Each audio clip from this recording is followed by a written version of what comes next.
हरि hello आहा दुखी जान यो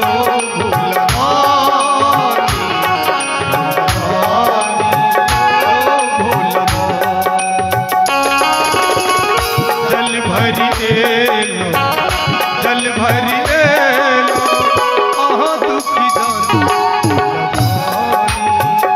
यो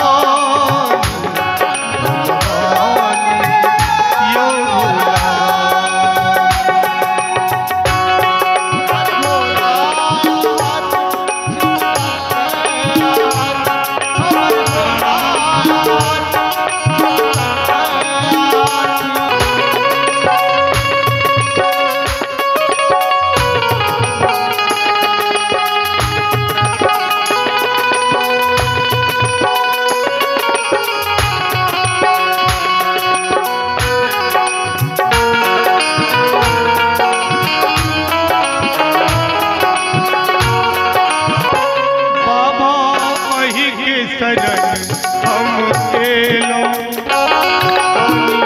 शरण चरण में हम चले बाबा अही के शरण हम एलो चरण शरण में हम चले कृपा करू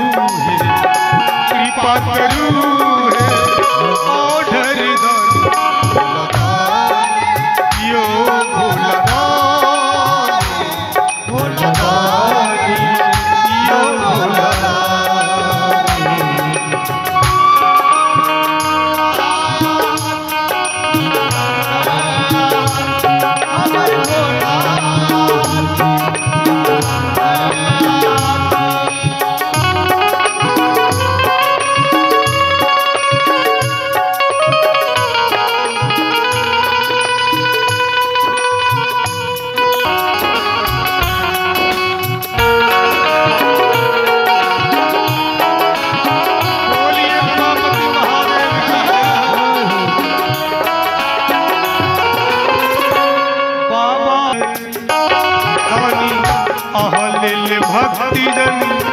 सदखन बिकले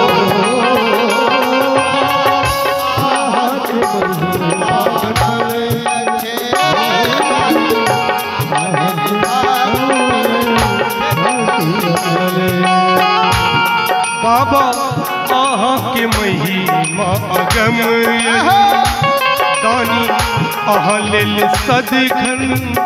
भक्ति बिकले पारी लगा